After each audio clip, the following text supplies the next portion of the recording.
All right, hello everyone. It's great to be with you right now. I got a special guest on my show tonight. My daughter and I are gonna talk about a couple things. She doesn't really know exactly what this is, but as I promised you, that we'll always make this about real talk about things that happen in our lives. So we do dig deep sometime, and I think this might be one that you might enjoy because in the end. As you'll see from the title, most people don't know that I've actually met a member from the KKK, and I've actually prayed with a member from the KKK. So before we get going and rolling into that, I actually wanted to ask you, Jada, have you in your lifetime dealing with race and racism, I guess, have you really encountered any racial things that might have happened to you at any point in time? Yes, I would say so.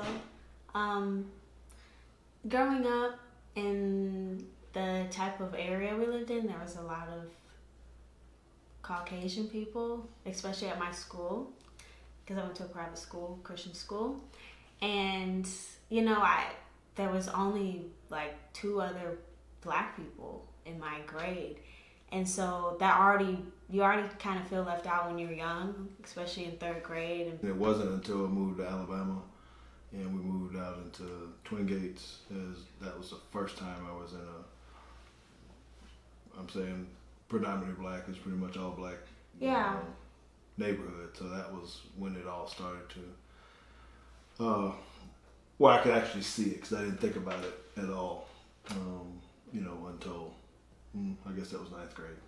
Anyway, that's that piece for me. So going into Alabama, sure, I had some friends that kind of kidded around with me a little bit because they knew. And I don't think I've ever told you this though, but had a buddy on the team, a white guy that, because we were able to talk about it again. Like I said, we were in a dorm, an athletic dorm, and that kind of thing, and we were able to talk about a lot of different things, including race, especially in Alabama, right? And I one night was driving home, heading from Tuscaloosa to Montgomery on the I think it's called Highway 80 or 82, whichever one it is.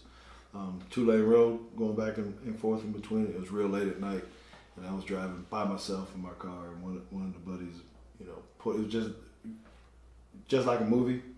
Truck comes up really fast up behind me, big old truck. I'm in a little Mustang, and he flips on the big spotlights, to make it real bright, and they're all up on my tail and all this kind of stuff. And I'm freaking out. I don't know what's going on. I start speeding and just thinking the worst, and all that kind of stuff. And finally, when we got to a point where I had to stop, pull over, they pulled over and started laughing. And oh my god, yeah, some of my teammates. So it was a good, funny joke about it, but it was terrifying. I bet. For a minute there. So anyway, didn't see a whole lot of it once I got to the NFL though. A lot of racial tension, or Yeah, no. Once I got into the league, I would say I didn't see it because I went to Green Bay first. The only thing, and it wasn't racial, it was kind of stereotype. I think that's a difference too. But so in Green Bay, it was at that time. I don't know what the racial makeup is now, but it wasn't very many black people in the city of Green Bay or the surrounding areas. So it was pretty much, if you were in Green Bay, they just assumed you were a Green Bay Packer, that you were playing the sport. Okay. And so it was so funny because I was there, but Pops, your granddad, was up there and visit. Now I don't know how old he was at the time, but I'm 20 something, so at that time, and same thing. They all thought he was on the football team. Asked him questions, asked for autographs and all that stuff, and we all like, you don't even know who he is. Like what? What? Well, that's not the case. So that's weird. It's very weird. That's really weird. So, but other than that, I didn't really, per playing, I didn't have much. Maybe I picked good friends or something. Maybe. Once I retired from the Dallas Cowboys, it was a year where I was about like most NFL guys, I guess, kind of lost, trying to figure out what we're going to do.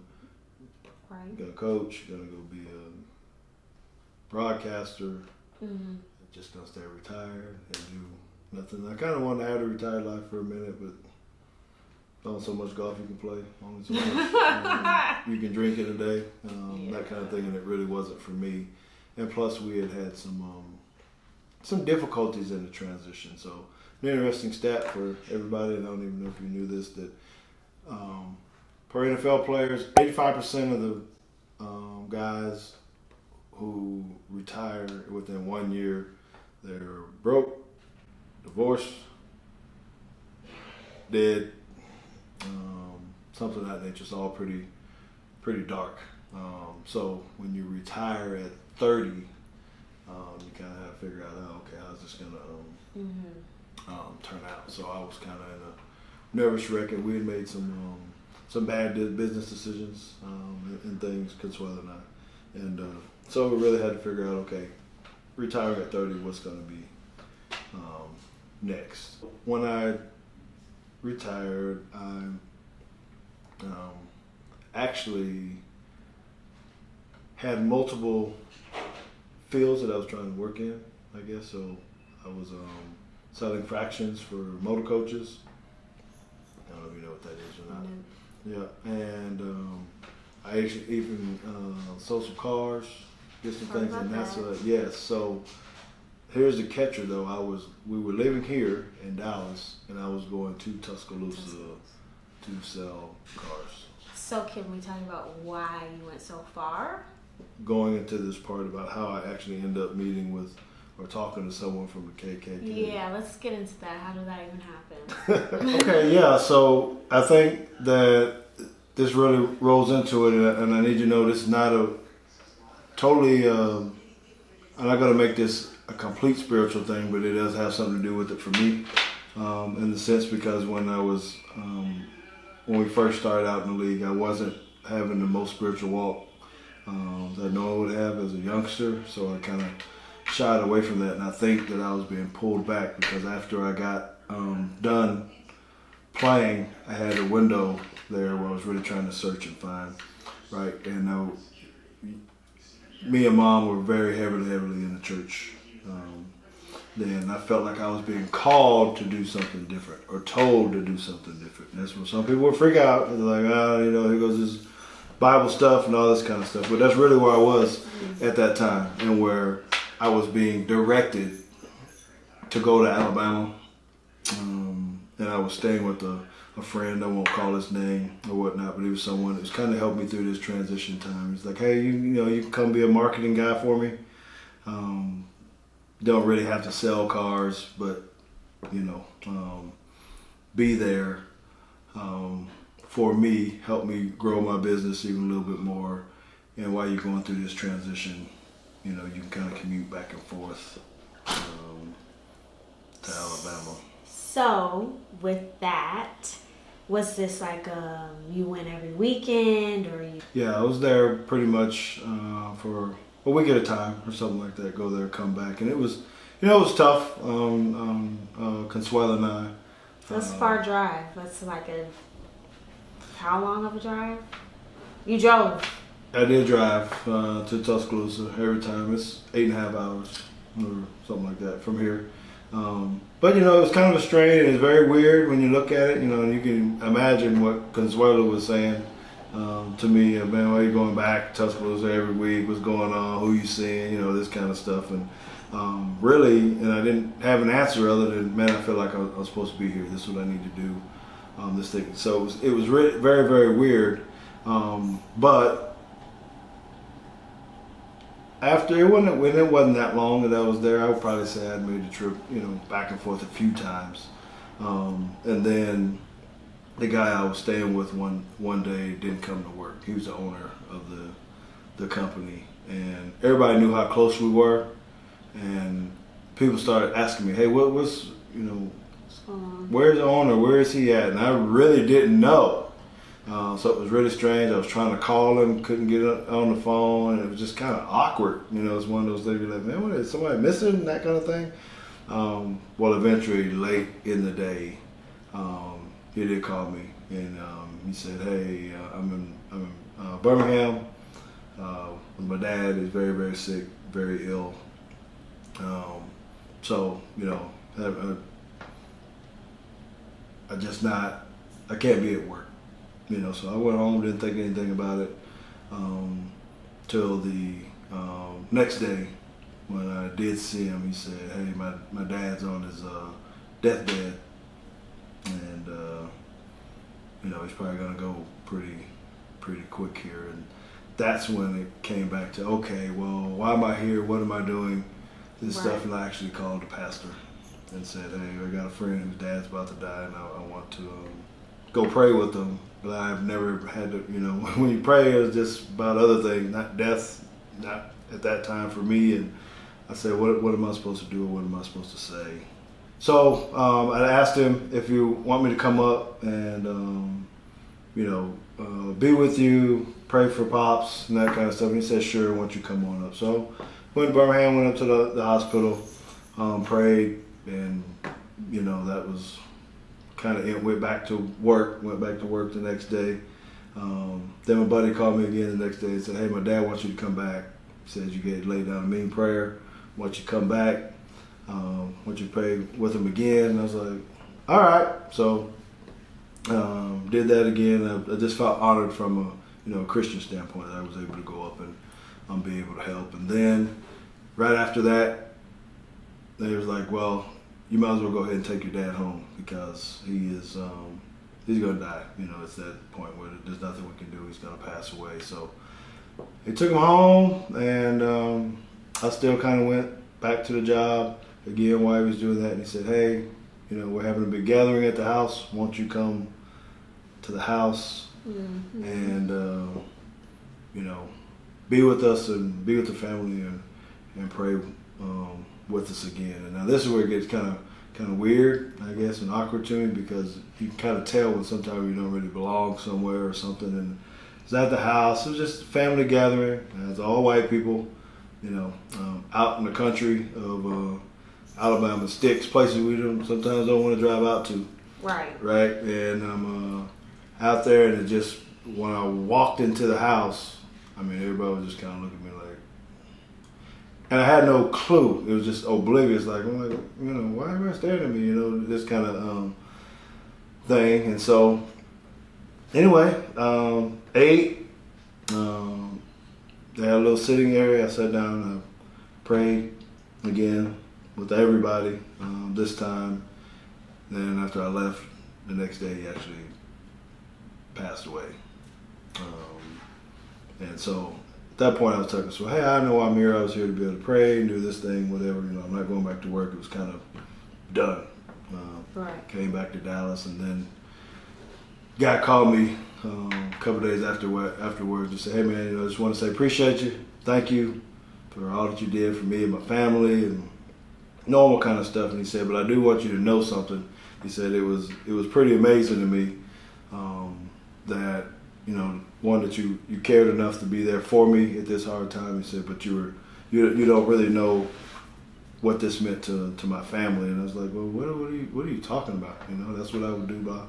And he said, no, he said this was a extraordinary event. He said if you knew about some of our history, our family, you'd really be shocked about it. I said, well, tell me what's up. And he's like, well, he said, you know where we were praying at in the house?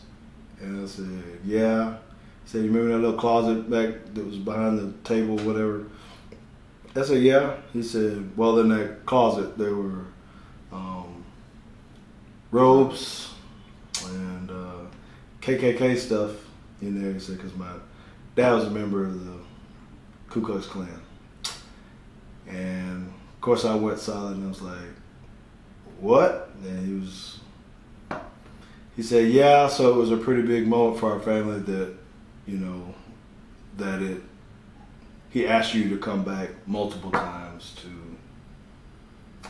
pray with them when that would never ever happen. Yeah. At any point in time. Now, there's a couple things out of that story that I appreciate. Is one, that when we're talking about how people can change, remember I said I was good friends with this one guy. So even though his dad was this way, he nothing like it. He invited me into his house, let me stay with him, let me work for him. So I think there are life-changing events or things that happen in your life that may make you change. And one of those is definitely if you're near death. So it was a pretty big part of my life to just be a part of that. So now you know about me and yeah, that's my crazy. experience with the KKK. You could have changed like their whole entire family's life, you know?